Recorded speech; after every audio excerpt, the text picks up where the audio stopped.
Life after death in Buddhism. Um,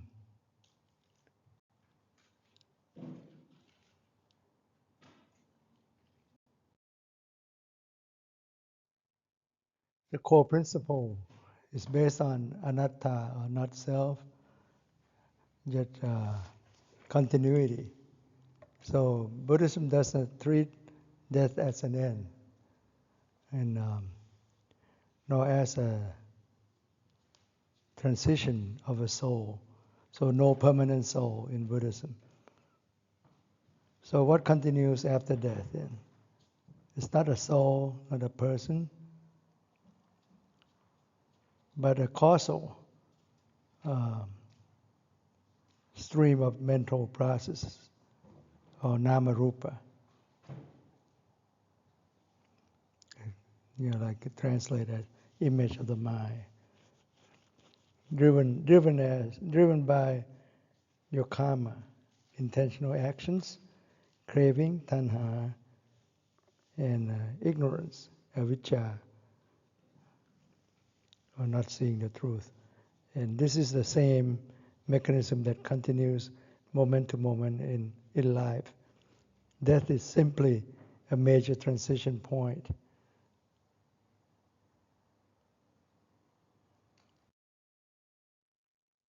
So the moment of death, what happened is something happened. Is at the final moment of life, the physical body stops functioning. Death consciousness, called Cuticitta here. That is the last consciousness of this life arises. Just only one moment.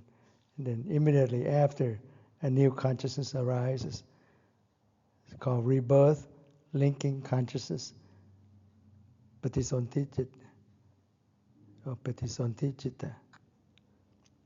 So that will be implanted in the next life. So key point is that there's no soul that travels, no permanent soul, only causal continuity. And this happens with no gap, like one candle lighting another candle.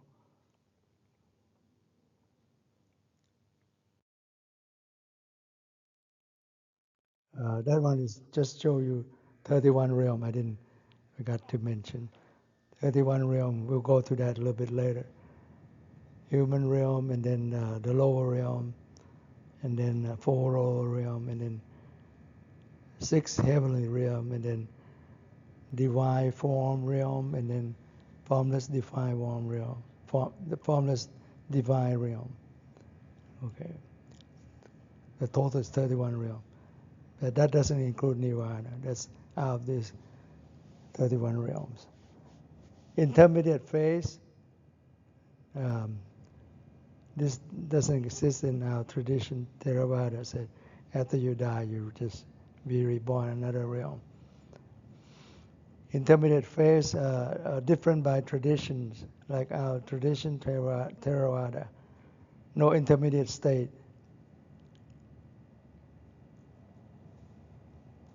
Antarābhava. And then rebirth happens immediately after the last mind moment.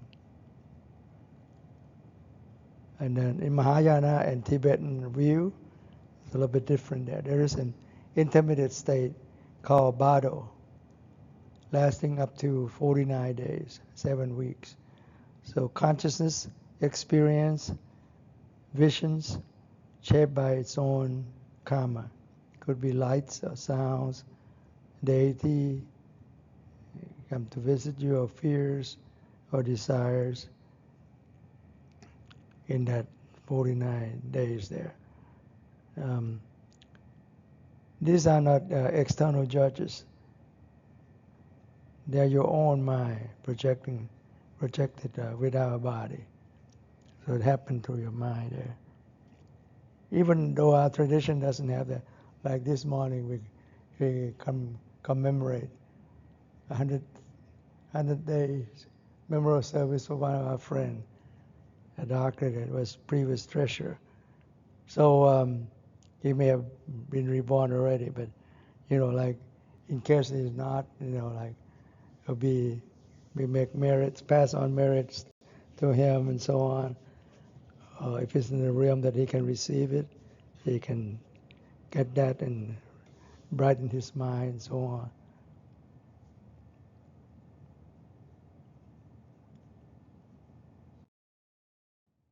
So rebirth, like I mentioned on that slide that have the picture on the side, they come out the same in both traditions, like Theravāda and Mahāyāna and Tibetan, Vajrayana. The six realms are psychological plus cosmological.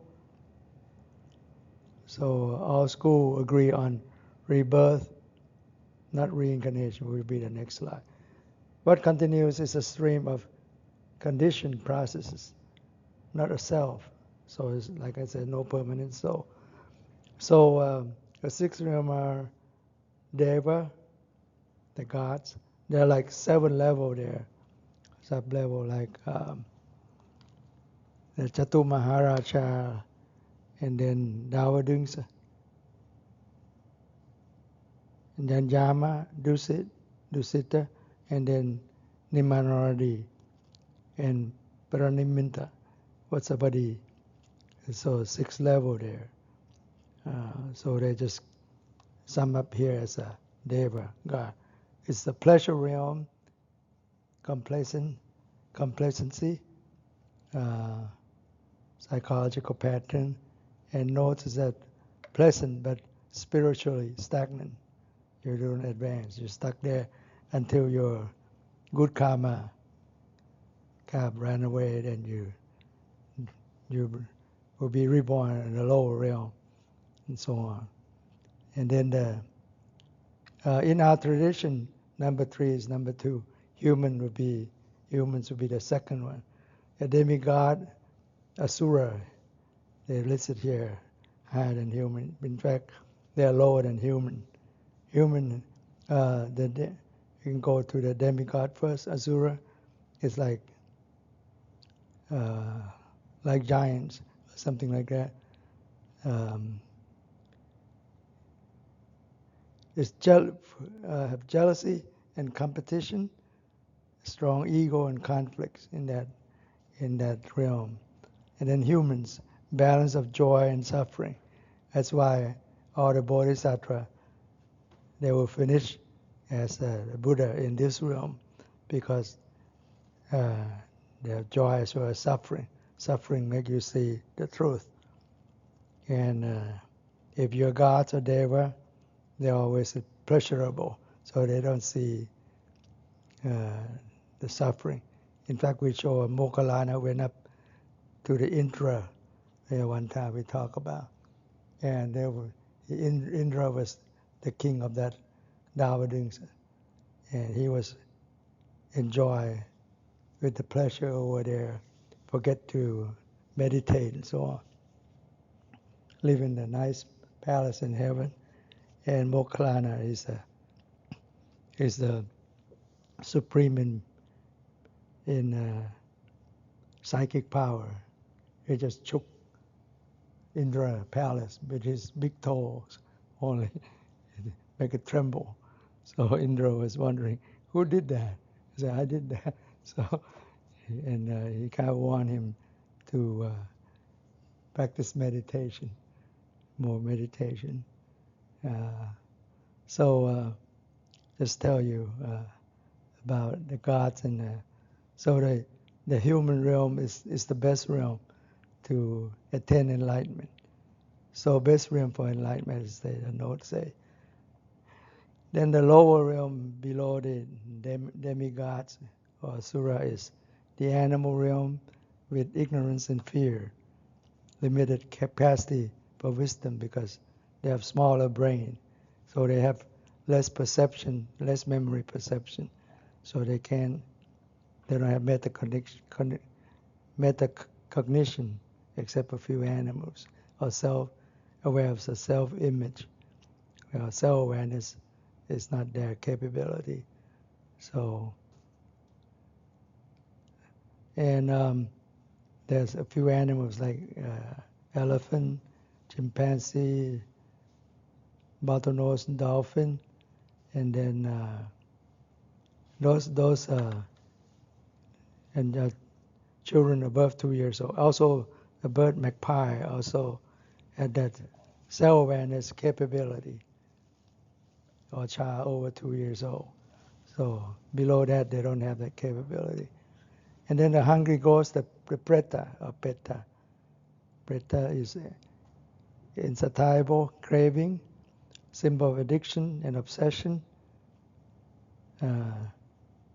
Supposedly they're hungry all the time, but their mouth is so narrow, like a little straw. Can't suck up enough food. And then hells, basically intense hatred and suffering caused that. And not eternal, even that. When you paid your debt, then you can come up to the better realm. When karma exhausts, then you can leave that realm. So this message is Saul describing in the realm, and that's the psychological nature. So in both traditions, Theravāda and Mahāyāna are the same on this, except make a remark that human is higher than demigod in our tradition. Maybe they list it wrong here. I don't know.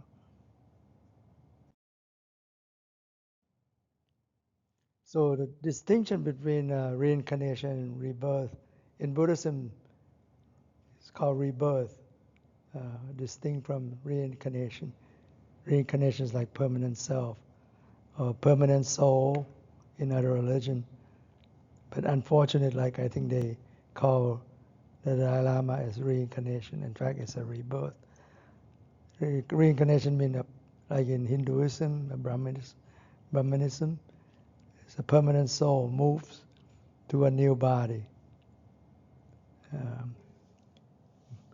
And while the rebirth in Buddhism is said no permanent self, so only karmic momentum continues. So in reincarnation, you are reborn. That's why the caste system works so well. Say the four caste system in Hinduism or Brahmanism, like the priests, the rulers, the merchant, and the peasant. And then if you have that four castes, you become untouchable. But in a way, you never question your caste, because they said you have to behave well and do a good thing for 500 lifetime before you can be moved up. So it's total brainwash to me. You have no whole 500 lifetime before you move up the ladder of the caste. So in Buddhism, rebirth is a stream of consciousness, keep continuing. And reincarnation identity persists as a self, but rebirth is identity dissolves and reforms, depending on your karma, your passion, and so on. We'll go into that a little bit later.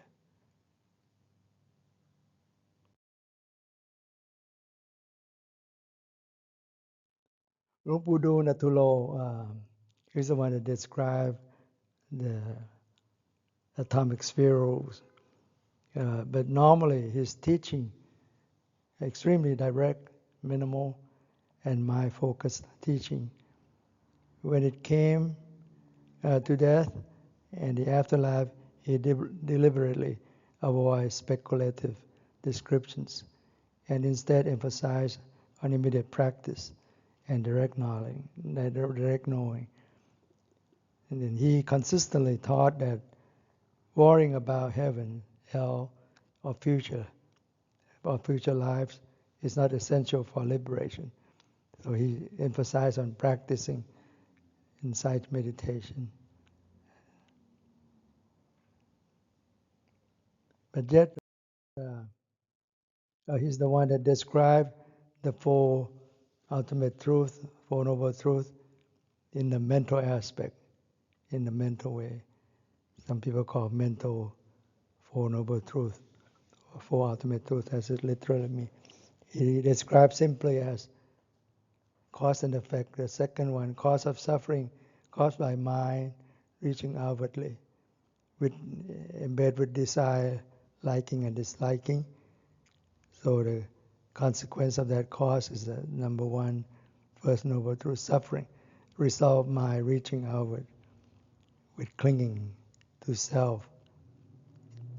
Even each 5 skandha, you cling to it, it's become a problem, make you suffer.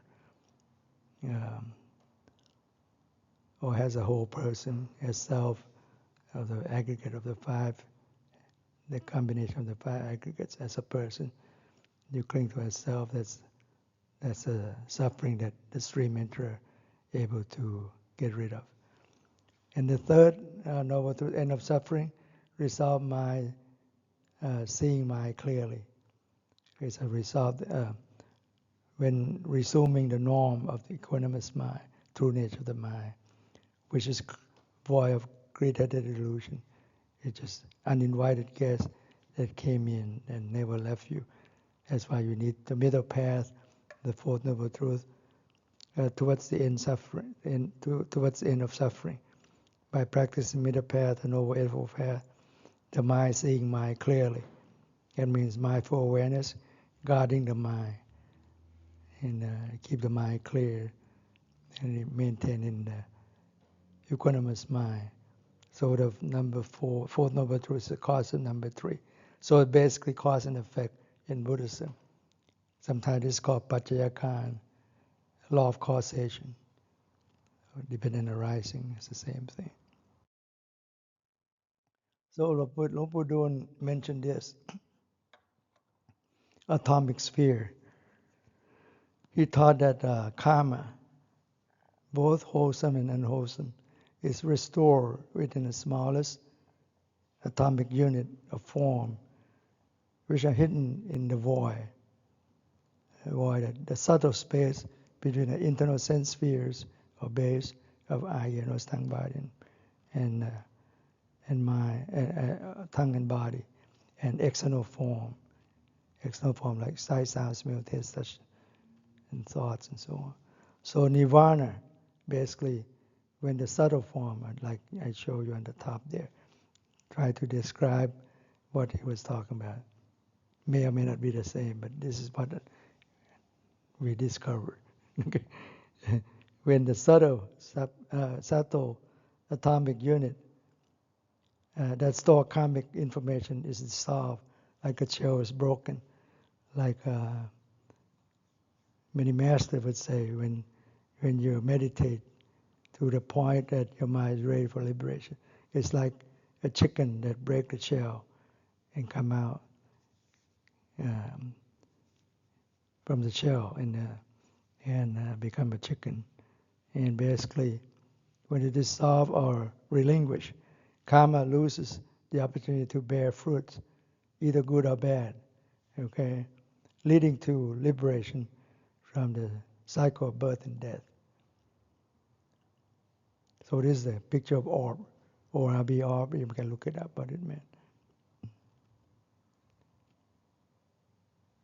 So a little bit further. So where karma is stored, karma does not disappear, like Luang Pu Dun was saying. It is imprinted like a photograph onto the tiniest atomic unit of form, a subtle material phenomena that exists within the void between physical sense organs and that corresponding object.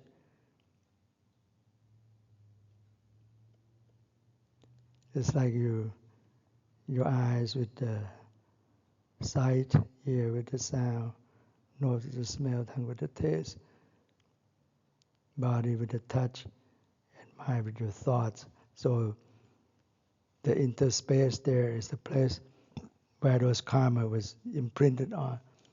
Like whatever you did, it already taken a photograph of what you did there, whether anyone see it or not.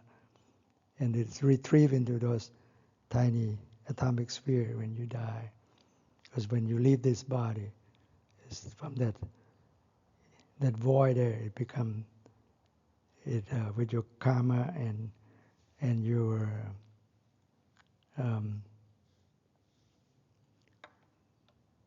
their ego would take it into that shell there.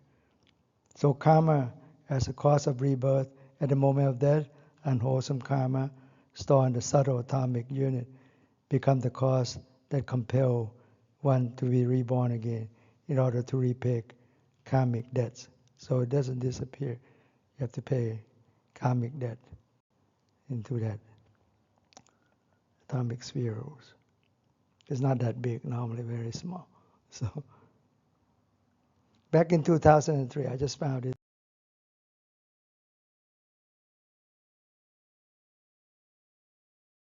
Group of slide finally.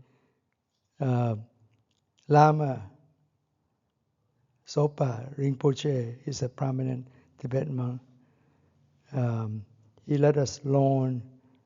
They have a tour around U.S. called Maitreya Project. So they want to build this Maitreya statue and raise fund for that. And he loaned his collection of Buddha's relics, including major disciples like Ananda, Sariputta, and Moggallana, and other Tibetan masters that have cremated and become relics. So 3 places that show in St. Louis here. They also went to other cities like Las Vegas and California and so on, at many temples. Over here in St. Louis at this place, Paṭisandhi-citta, also at Webster University and Washington University.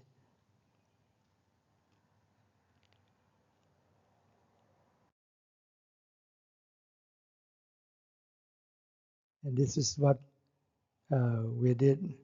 You see a little difference there. We don't have the hall back there. This Buddha hall was a little bit smaller aperture there. We enlarged that since 2003. So see the Buddha image in the back. I don't think this pointer show up there. And also that's the Maitreya Buddha. To be the 5th one on this earth. And that's Ajahn Nikom, and that's me. I was interviewing by a television station.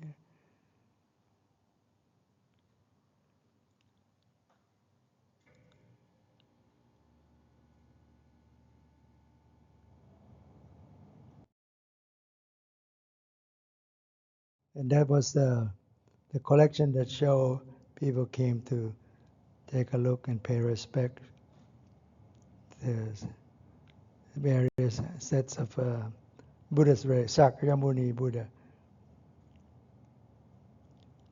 And then more of the top view, like most of them is cremated bone. Some are like from his skull on the lower left, and that's from blood vessel on the lower right, and so on.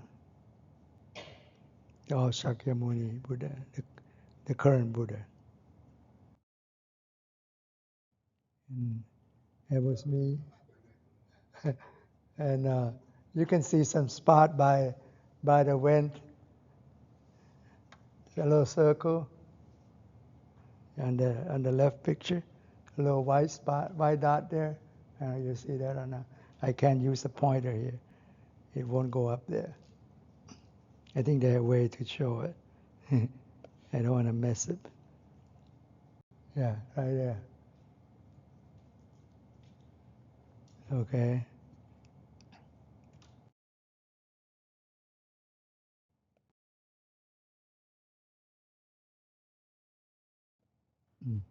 Okay, there. You see this? That white dot on the left, on the top of the roof. See that? It came in taken by flash camera. That digital camera, not a regular camera, with a flash. With about close to 200, 150 or 200 people came that day, and we did circumambulation. See, when you circumambulate, you see that came up again. See that white sphere? We don't see it, but it's that big. You can't miss it if you see it. but we don't see it. It only digital camera caught it with the flash. See, when the abbot, Ajahn Nikom, was blessing the kid, you see so many, that round sphere coming up, and up on the top too, 3 more there. So he was using the urn that have the Buddha's relics to bless those kids and the adult there in the back. So the same with the adult, you can see there was one here and then one up there. Maybe hidden there, some more, I don't know. I just spot 2 of them. And this is at Webster University. And look normal. And then I said, why did that spotlight is not in the middle? It's on the side. See that? And then there's another one by the door. It's so bright on the spotlight, it look like spotlight.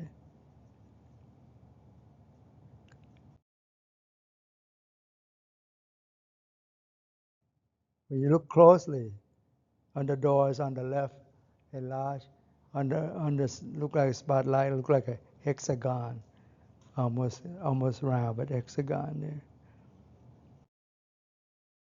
And this is Washington University display.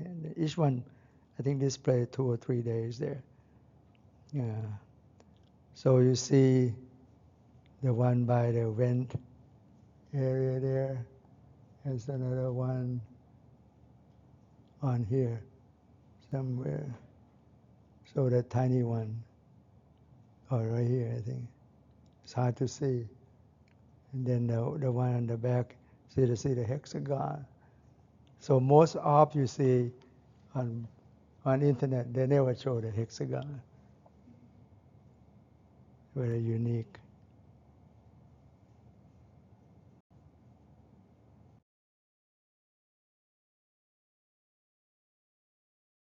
So I can blow it up and see different one that come have collection of what we caught, various spots.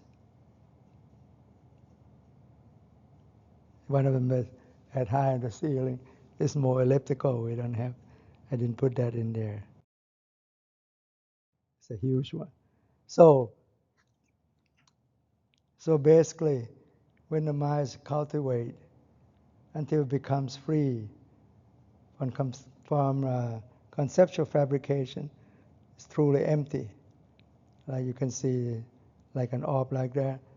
And when these subtle atomic units are dissolved or relinquished, the unwholesome karma stored within them loses the opportunity to give result. So this stops the accumulation of further karmic debt. So the bottom, when you broke a shell, so the inside became loose and dissolved into the background of the universe. So there's nothing to hold it anymore. So our good and bad karma is gone. So I think that's about it. Let me see anyone. Okay, summary. Nirvana, when the root cause, attachment to the subtle atomic unit as self is destroyed, one is free from the obligation to repay karmic debts. Internal and external conditions no longer produce further consequences, and the chain of causation ceases. So like Angulimala, he's the one that killed 999 people and put them to lie, so he won't lose the track. He will have to kill 1,000 person before his teacher, his previous master, would teach him the supreme knowledge, the highest secret, at the cult that he was belonging to.